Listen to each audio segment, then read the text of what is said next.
Okay, ladies and gentlemen, we're gonna do a nice little quick something here. We're gonna upgrade the RAM on this Lenovo Legion 5 laptop that I just picked up from Microcenter.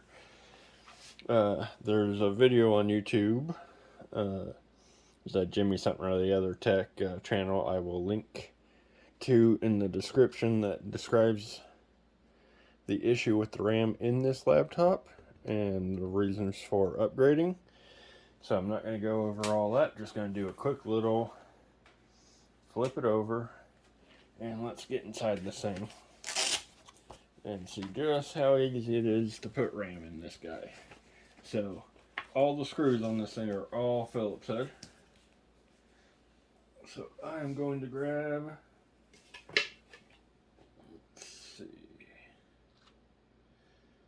let's say a number 1 Phillips head.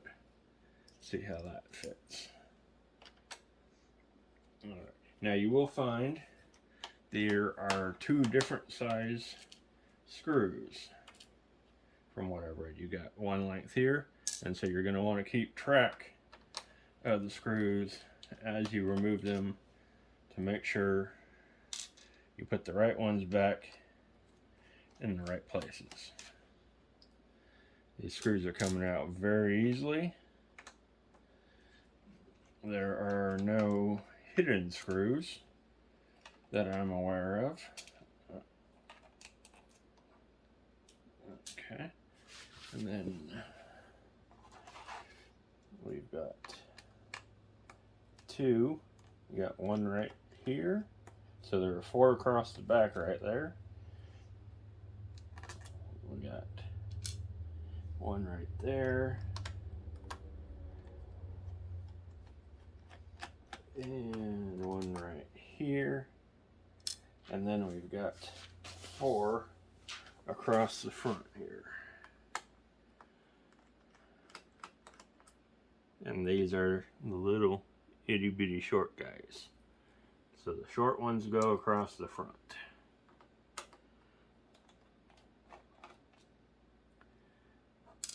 This is coming out nice and easy, and none of them are torqued too tight. They're all just nice and simple.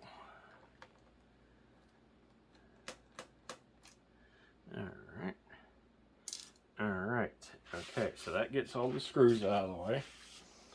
Now you're going to want to move on to either your credit card or, if you have them, these guys.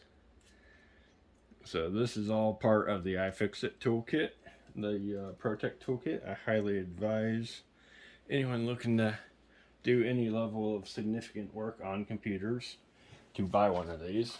They have smaller, cheaper kits with less screwdrivers and bits and stuff, but I suggest these because if you're gonna do it right the first time. That's my motto. Let's see if we can't. I'm gonna pick it up. This may take it off the camera view. Alright, so what we're trying to do right now is we're trying to work our way around and find the clip points, because all these things are all held in by little clips along the edge. So right now we're using the guitar pick to work our way through. Oops. Felt one click there. I'm having a little bit of trouble with the corners. And then this is going to split. Oh shit. It's going to split from up here across the back.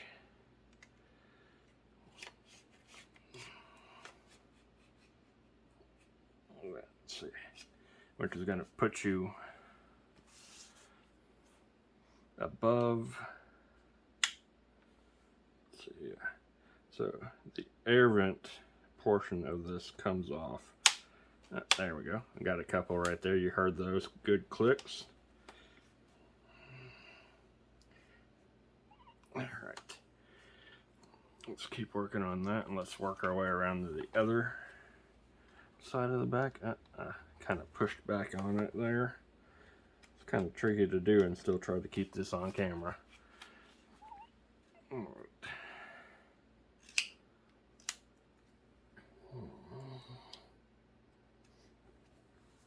Trying to not push down on the bottom once I've got certain pieces of it clicked out, because they just end up seating back in. And this is where the tricky area is. You got to get right in.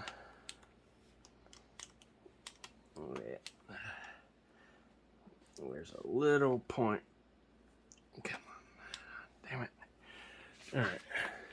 We're going to pause this and I'm going to come back once I get this unclip. Alright. I've managed to get that corner unclipped. So what you got to be careful about is down around right here, where the fan vent turns down and becomes the bottom. If you put too much strain right there, you're going to end up just cracking it. So you got to then work your way around. Alright. Yeah. See, now we're getting some progress. And just gotta put a little bit of pressure just to keep things moving, but don't push too hard. You don't want to break anything. It is all plastic after all, and you want these clips to seat back down when you're done.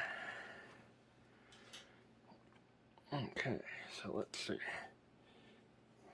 So we got, and voila, we are in. That was a little bit annoying, but overall not too hard. You will see in this variant, because there are many different variants of this laptop, it has the smaller 60 watt-hour battery, and because of that, that allows this space here where there is supposedly a way to add an SSD that's sized to fit an SSD right here. But there's some sort of cable somewhere, and I don't know if it's included in here or what. I don't remember the details on that one. But more importantly, we're going to jump right to getting to the RAM. So the RAM is under this this big metal cover right here, and you'll see these little clips. Let's see if it'll focus. They're just little tension clips, so you just gotta work on it. And for sake of ease, I am going to use another tool from the iFixit toolkit, and this is just a little prier, and it just makes it a little bit easier to just pop that off.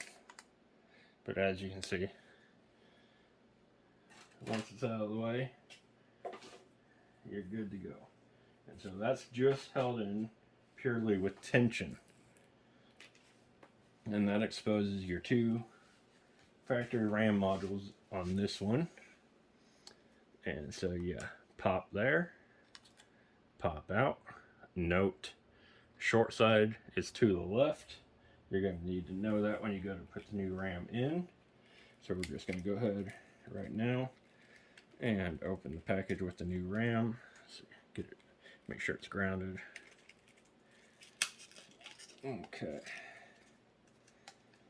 Now we'll take our new RAM, and I will link to this kit in the description also when I remember to.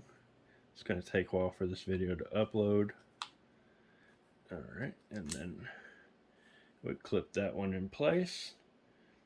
Then this one is now upside down there, so we're going to pop that one out. And I am doubling the capacity. This is the 32 gig kit. I like a lot of tabs, so I have a tendency of running out of capacity after a few weeks.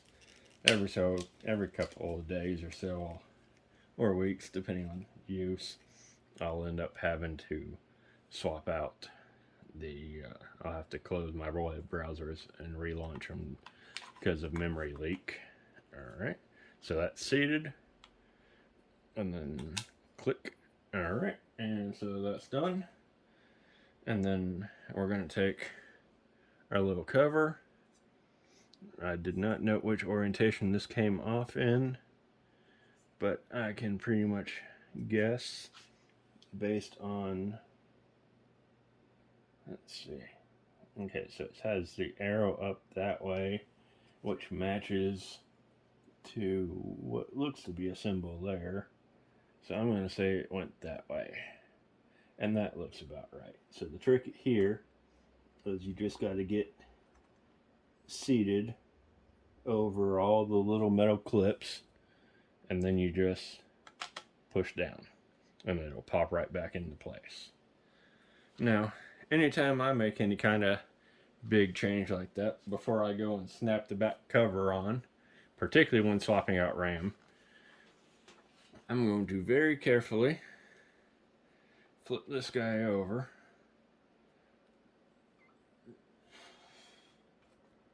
Okay.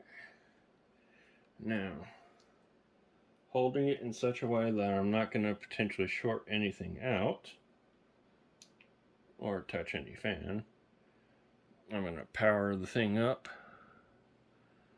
and see if it boots before I put the bottom back on, because nobody wants to put the bottom back on, just have to turn around and take it right back off. Now you will note on your first boot after changing RAM, it's going to take a minute to turn on. That's just natural. That happens anytime you do it. Alright. And we are booting the Windows, so we are good. So I'm going to cut that here, and I'm going to put the cover back on, and that just goes in reverse of how it came off. Alright, talk to you all later.